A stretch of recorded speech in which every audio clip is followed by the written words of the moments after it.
Good.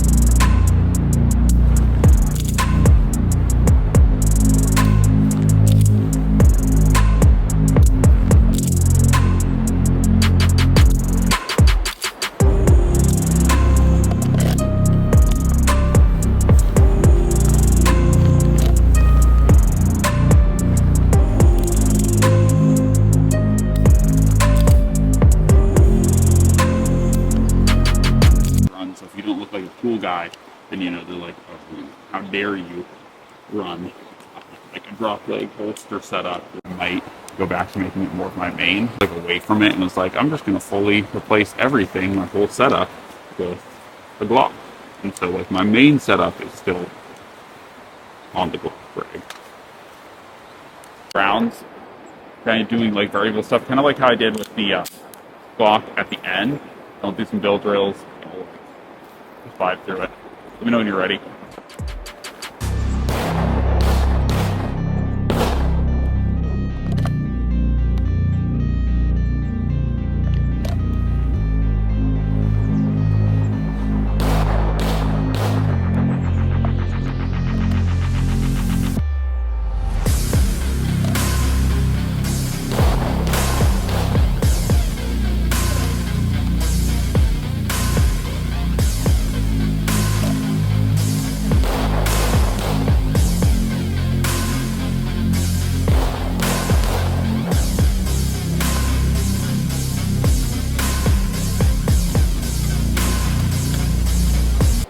I really hate this particular setup for this reason that there's like, if you don't get this like absolutely perfect, it's so hard.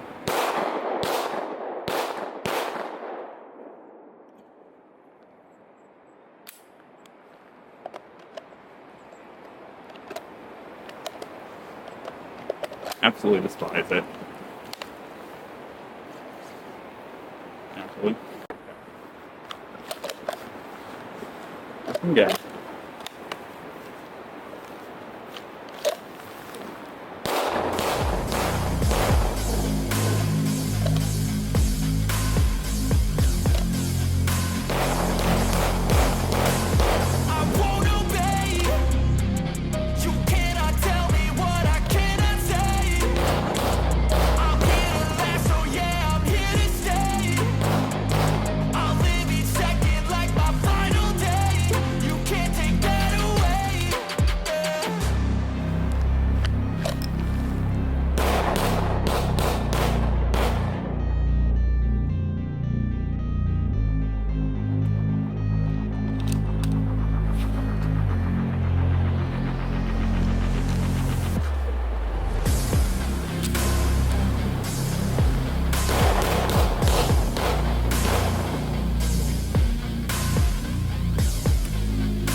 There's a lot more than 6 rounds in it.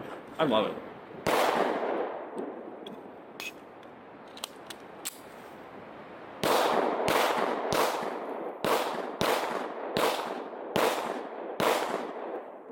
totally just loaded these to whatever the fuck I wanted.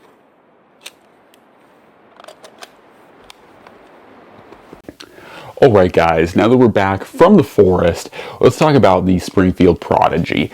Now, the Springfield Prodigy is a pretty interesting gun, especially on this channel. It has been a very mixed reception for me, because as much as I really do want to love this gun, it was unreliable for a very long time. And as you guys could probably see in some of my shooting drills and stuff, I just was not the most practiced with this gun because it's been unreliable for so long for me that I kind of just got out of practice with this firearm. However, here of late, just because I, pulled it out of primary rotation and didn't really, carry it or, train with it or anything, it doesn't mean that I haven't been tinkering with it. And so today I wanted to kind of talk about this gun, why I'm happy I didn't give up on it, and things that I did to make it reliable. So first off, let's jump into the things that I did to make it reliable. Now, unfortunately, it seems like the consensus on YouTube, you either have a reliable Prodigy or you don't. And unfortunately, also on YouTube, it seems like there's a vast variety of ways to remedy or issues that people have, and vast variety of remedies for those issues. So there's no really,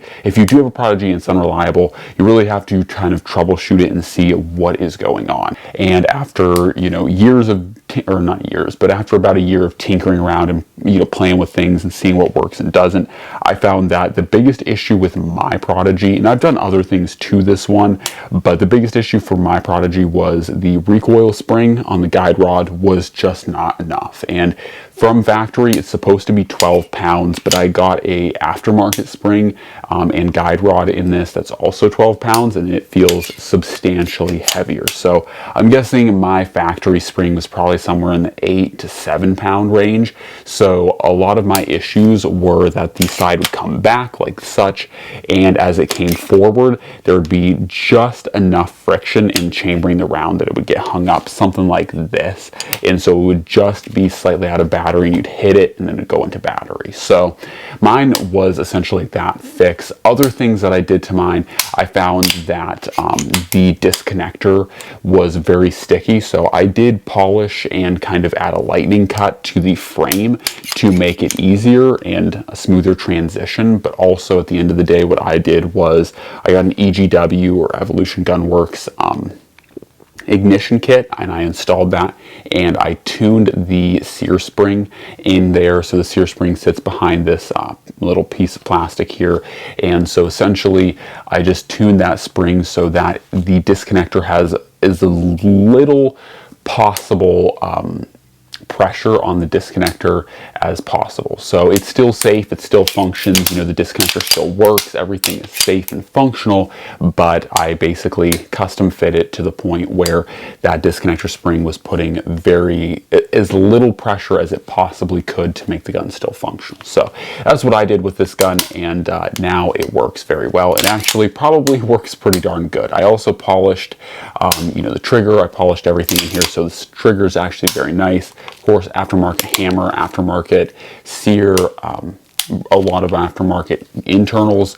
But like I said, effectively for me, I think what would have been actually the only remedy that I personally needed to run this was just a heavier spring. So the aftermarket spring and guide rod got this gun running 100% reliable. And now, like I said, ever since I put that in there, I have ran, I want to say about 250 to 300 rounds, and absolutely no stoppages, no issues. I think I might have thought that I had an issue one of the times I was shooting it, but it was just me being silly. So yeah, the gun has been 100% reliable since then, and since that kind of realization, I have started training with this gun a bit more to become a little bit more proficient, but still not quite good enough.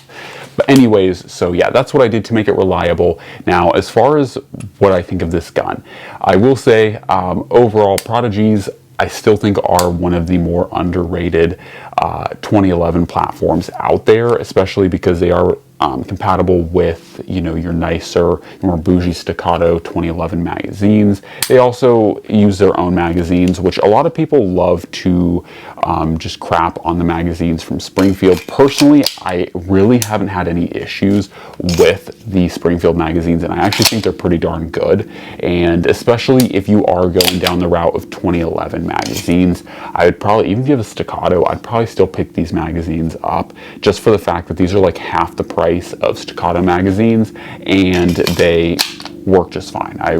Some people have attributed the magazines to being the issue, and I have like 6 magazines for this firearm, and all of them are good. There's not an issue with any of the magazines at all. Their spring tension's good, everything's good on these. So while these are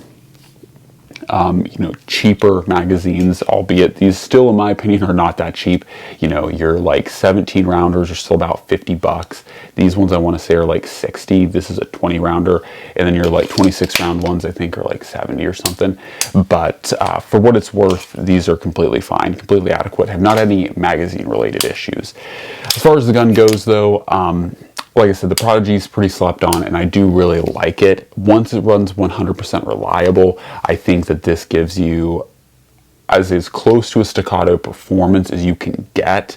And then if you are not afraid to really tool around and, put in aftermarket parts, which really, in my opinion, one thing that's been nice and neat about the experience with the Prodigy is I've really got to know the 2011/1911 just how it works and how to disassemble it, how to take different parts out. And really, honestly, in my opinion, I don't think I'm particularly the best gunsmith out there, certainly to get my start at SDI, but that aside, I'm not the best gunsmith, but I've been able to fully disassemble this 2011 and put it back together by watching like 1 or 2 videos. So I think that the system is overall very easy to do. So I would not be that intimidated if you are thinking of buying a Prodigy, but you're kind of scared to take it apart and disassemble it. In my opinion, there's nothing I haven't taken apart on this gun, and honestly, it's really, really easy, pretty darn straightforward. So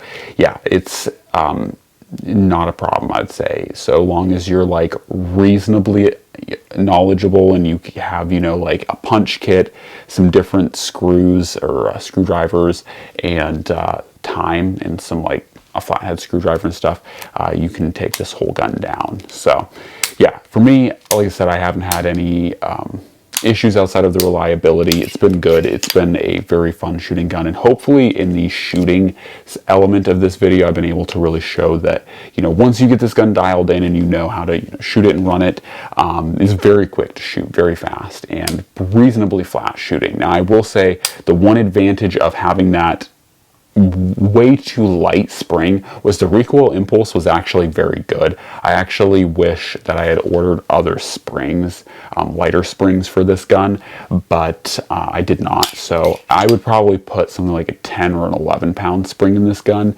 and hopefully that would reduce the recoil. But honestly, the felt recoil is about the same as a Glock 19, but maybe a little bit more controllable just because this is still an aluminum frame.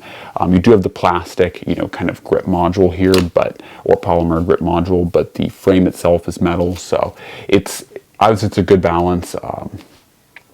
If I was to do this over again and buy one, I'd probably go for nowadays. Now, when I bought this was the only Prodigy you could get. They have since released a whole myriad of different Prodigies. They've released the compact version of this, which I probably would not get that one. That one I wouldn't recommend personally, but if I was to get this gun again, I'd probably get the 4.25, so this sized Prodigy, and I'd probably get the compensated model. So if I was to do this again, once again, looking at it now, once again, when I bought this, it didn't exist, but I would get the compensated version. Now, there may still be some tuning that you have to do, but I would personally probably just, plan on getting a new guide rod spring and the EGW ignition kit. But even if you buy this thing brand new for like $1,300, you put the EGW ignition kit in it, you put the guide rod, the EGW guide rod in here, you're still only looking about $200-300 on top of what you spent. So $1,600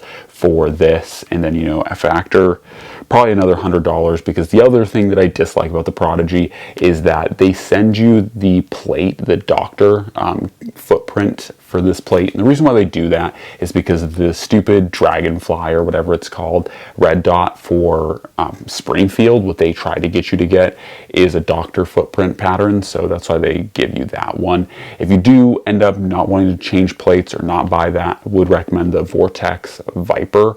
That's probably the best doctor patterned red dot out there, but I would probably honestly just go with another red dot pattern, get like an RMR and throw like an SRO on this. That'd probably be the best way to go, but, or just an RMR. RMRs are awesome, but yeah, so that is probably what I would end up doing. I did throw a Holosun 407K on here, and the primary reason why is because I just wanted my initial reasons were to get this to CCW it, so I wanted a red dot that was the same thickness as the slide, so that's why I did the 407K. Now, hindsight being 2020, the sight picture is not the largest, or the sight, glass is not the largest, so it's not always the best to go with a slim, like micro red dot, but in the end, it's worked out just fine. Like, I don't have any complaints, and I'm not gonna just change it, because I would have to buy a whole new plate to get an RMR cut plate, and then I'd have to get the RMR for this. So in the end, the Holosun 407 works for this, so I'm not going to change it up, but I probably would recommend going with a larger red dot personally. Anyways, that's kind of been some of my experience with this guy. Like I said, in the end, I'm happy that I stuck it out with this gun, because the 2011 platform is really cool. I love the flat shooting nature of it, and yeah, this is just pretty much what I wanted for a handgun. So now that I've got it reliable, definitely expect to see a lot more. I'd say range footage. I don't know if I'll personally make this my CCW rig. I mean, I do have everything for that. Like, I have a CCW holster, but for now, I actually really like the 19X that I have, this compensated 19X that I'm going to do another video on. We'll talk about more later, but this has actually been my go-to CCW rig, just because I love the setup, I love the grip angle, and the Glock 19X is just, for me, the Glock 19X really does it. So for me, this is my personal go-to, but for the range, this is a really nice shooting platform, and so do expect to see more of this for, like, as far as like the range training and LARPing around. I do really like the heft and the weight of the Prodigy, and it feels super good, super fast to run. Having these 20 round mags is also pretty cool. So anyways, that's really all I have to say. Hopefully you enjoyed the video. As always, God bless.